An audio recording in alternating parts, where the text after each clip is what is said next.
کو یقینی بنایا جائے گا۔ زراعت کے اندر اضافہ ضرور ہوا ہے، فخر امام صاحب کی کارکردگی دیگر معاملات کے اندر اچھی ہے، لیکن مافیات کو بہرحال لگام نہیں ڈالی جا سکی۔ تو 10 بہترین جو وزراء ہیں ان میں جو مراد سعید ہے وہ پہلے نمبر پر ہیں، یہ بات بالکل سمجھ میں آنے والی ہے۔ دوسری طرف جو ہے آپ کو علم ہے 16 ارب روپے منی لانڈرنگ کا معاملہ ہے۔ شہباز شریف، حمزہ شہباز وہ یہاں سے نکلنے جا رہے ہیں، لیکن وزیر اعظم عمران خان نے کل بھی ایک تقریب کے اندر یہ بات کی ہے فیصل آباد کے اندر کہ بجائے اس کے کہ ان کی کرپشن کا ذکر کیا جائے، کوئی میڈیا کا بکاؤ آدمی یعنی وہ ان سے سوال کرے کہ یہ میں بکاؤ تو اپنے طور پر کہہ رہا ہوں چونکہ اس کے علاوہ تو کوئی ہے ہی نہیں، یعنی چپڑاسی مقصود کا سوال اس سے کوئی نہیں پوچھ رہا شہباز شریف سے۔ یہ اتنے بکاؤ لوگ ہیں، اینکرز اور یہ سارے لوگ اس کے اندر زیادہ تر جو نظر آتے ہیں وہ الٹا اس کو معصوم اور بے گناہ کرنے کی کمپین چلا رہے ہیں۔ یہ اتنی بے شرمی اور ڈٹائی اس میڈیا کے اندر پہنچ گئی ہے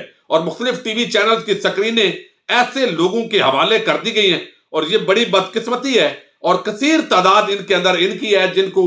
جینون یہ اپنے آپ کو صحافی کہتے ہیں۔ اب یہ 16 ارب روپے کا جو چالان جمع کروایا ایف آئی اے نے، اس پر کتنے پروگرام ہوئے ہیں آپ نے نہیں سنے؟ اب وہ کہتے ہیں جی 7 والیومز کے اندر یہ دیا گیا اور 100 گواہان کی فہرست ہے۔ سلمان شہباز سمیت 3 ملزمان اس مقدمے میں اشتہاری ہیں۔ 2008 سے 18 تک 18 خفیہ بے نامی اکاؤنٹس جو ہے ان کا سراغ لگایا گیا اور 18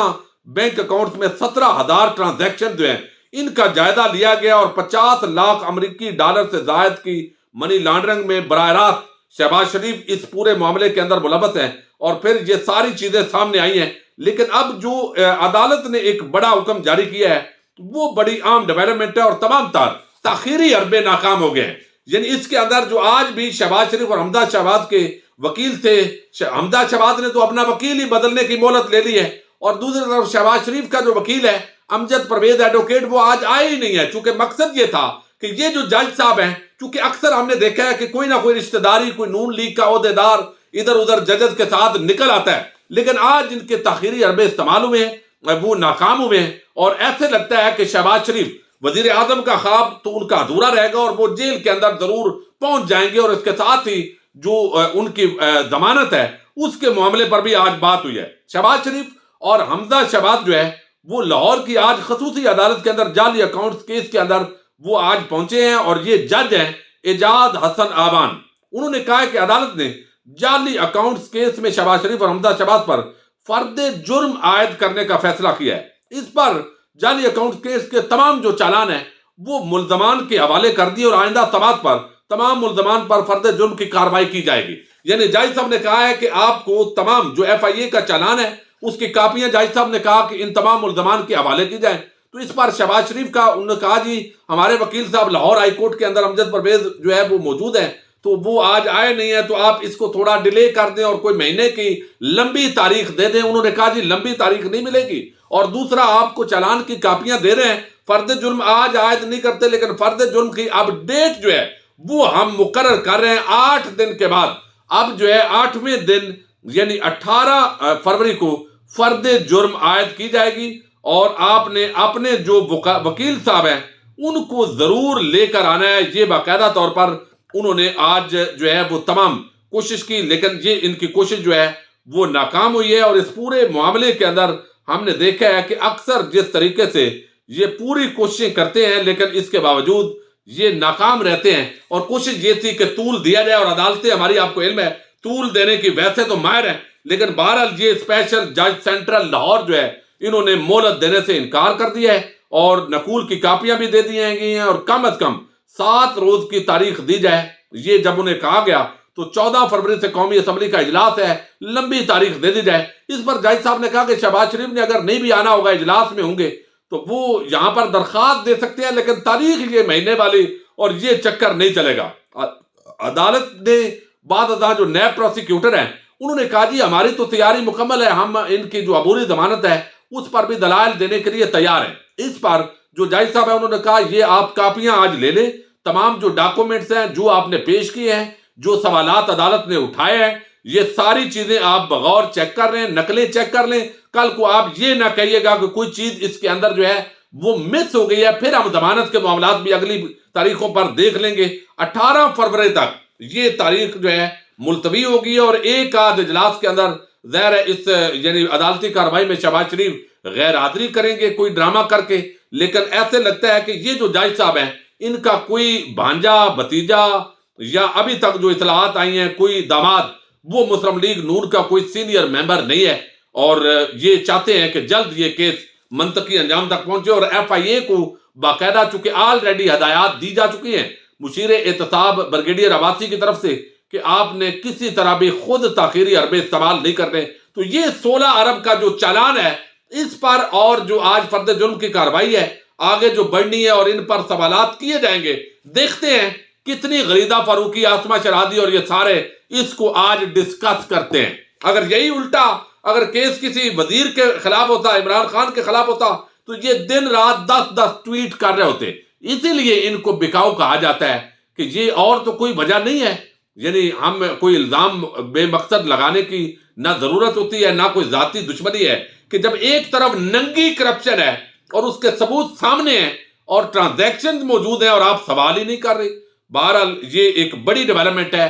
کہ جج صاحب نے فرد جرم کی کارروائی، اور فرد جرم جب عائد ہوتا ہے تو اس کے بعد ٹرائل شروع ہو جاتا ہے، اور پھر امید ہوتی ہے کہ جلد از جلد وہ ٹرائل مکمل ہوگا۔ اپنے میزبان ساجد گندڑ کو نیکسٹ ویڈیو تک کے لیے اجازت دیجیے۔ اللہ حافظ۔